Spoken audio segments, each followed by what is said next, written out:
თუ ილია ჭავჭავაძეს დაუჯერებთ, მარტოობაშიც არსად მარტო არ ახართ და თქვენ წარმოიდგინეთ, თუ ტელერეცეპტს დაუჯერებთ, ყველაზე ხალხმრავალ საზოგადოებაშიც შეიძლება მარტო იყო. მაშ ასე, წარმოიდგინეთ, რომ მარტო არ ახართ. უსმინეთ მუსიკას, წაიგითხეთ პოეზიის ნიმუშები, შეგიძლიათ ხმამაღლადაც იმუსაიფოთ. რა თქმა უნდა, მეზობლების ყურს თქვენი მუსაიფი არ უნდა მისწვდეს.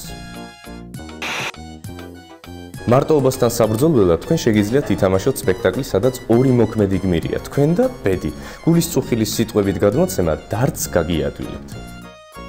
მარტოობისგან თავის დასაღწევად თქვენ შეგიძლიათ გყავდეთ საყვარელი ძაღლი, კატა. ამ მხრივ მეტად ერთგულია თუ თიყუშიც.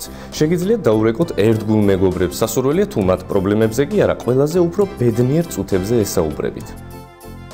წიგნის შერჩევისას ესადეთ არა ტრაგიკული ფინალის მქონე ნაწარმოებებს დაეწაფოთ, არამედ უფრო მსუბუქი ჟანრის თხზულებები წაიკითხოთ. მარტოობაში ნუ მიეძალებით სასმელს, ის უფრო განგამარტოვებთ და შეიძლება სტრესიც მოგგვაროთ.